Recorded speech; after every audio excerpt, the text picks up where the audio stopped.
Hey everyone, Ariel Adams here with theblogtoread.com. Today I'm going to review the Cartier Calibre. This is a watch which is very important for Cartier's future. It originally came out last year and it comes out fresh this year for 2011 with a metal bracelet. The original one came on just a, I believe, alligator bracelet. So I really think the metal bracelet completes the look of this watch. It was very important for me for this watch to have this because I think all good men's Cartier watches are ones that are on bracelets. Now there's one thing really good about this bracelet that I like. It's not that no Cartier bracelets have. This one has a nice locking bracelet. You see the buttons there. It's called a butterfly clasp. The reason this is important is that because as a sporty watch, it's good to have a locking bracelet. There are certain bracelets on high-end watches, also some other Cartier ones that just have what's called a tension lock, which means you just click something in place. There's no actual pushers to lock it in, and those can sometimes come out. So the fact that this one locks is really, really nice. Cartier bracelets, for me, are very, very special things because they put a lot of effort into them. This one has sort of a similarity to the bracelet on the Roadster. There are larger sections here and they're curved like that. The middle link is polished and the outer links are brushed. The integration of the case is quite nice, and as you can see, the case is relatively thin.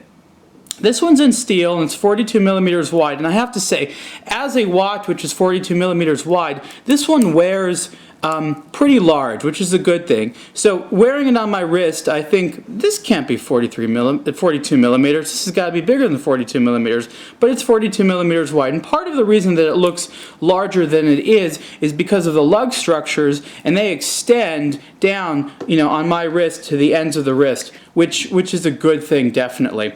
The dial is really fantastic, and it starts with the case. They've done some very, very clever things here that I think you'll like. So as you can see, most of the case here is brushed. The bezel, however, is highly, highly polished. The sapphire crystal is domed just a bit.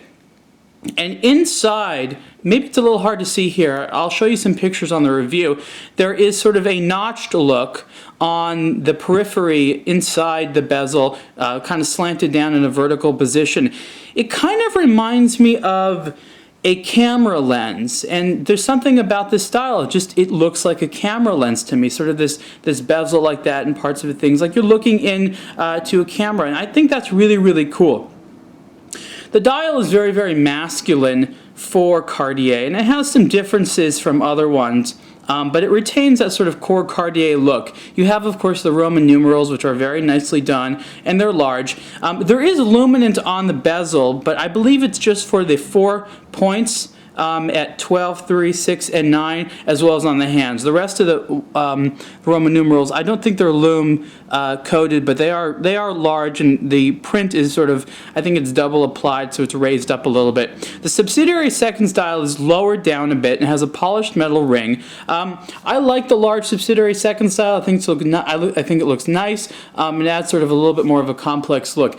This watch would even look good minus the date, as it is right there in the subsidiary seconds dial. If it just had this sort of Roman numeral look and a traditional seconds hand, I think it would actually be a very attractive watch, being a little bit more simple and austere, but I think they could pull it off, especially a white dial with those blued steel hands that Cartier is so well known for. The date opening is one of those expanded windows, and it's hard to tell, but there's a little arrow right there, so it points to the right date. This is sort of one of those trendy things where for a few years it's been trendy to sort of open up the date dial a little bit like that. It creates more of a cohesive look. Some people like these, some people don't. Personally, I'm not a huge fan, but I think Cartier did it about as well as it could be done. The dial, it creates sort of an unbalanced look in the dial, which some people like, some people don't like. And what you basically have here is the shape, this sort of curved shape of the date opening to match this sort of crown guard structure here. So if you look at it, you have sort of this continuation of the movement that goes in there, and this side's left a little bit open. It looks nice, like I said. It is an asymmetrical look, but that's something a lot of people like. Of course, you have here the crown with a sapphire crystal cabochon, just like Cartier is known for, and it's, of course, very pretty, adds a really nice sense of color. And when it's on your wrist, I have to say, it's pretty cool that, when people they see your hand coming towards them, and they see that crystal there, and I think it looks really cool to see the sapphire. It's quite nice.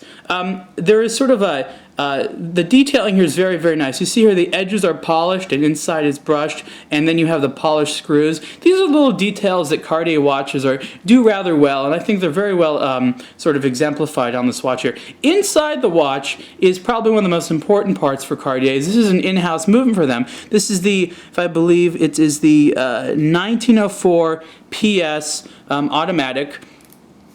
Now, this isn't the first in-house Cartier movement, but as far as I'm concerned, this is the first in-house Cartier movement in a watch which is relatively affordable. A lot of them have been very, very high-end watches, and this is a more mainstream type of watch in terms of pricing. So this basically signals a future where there's going to be more and more in-house movements by Cartier, sort of further legitimizing them as a watch manufacturer. The movement's nice.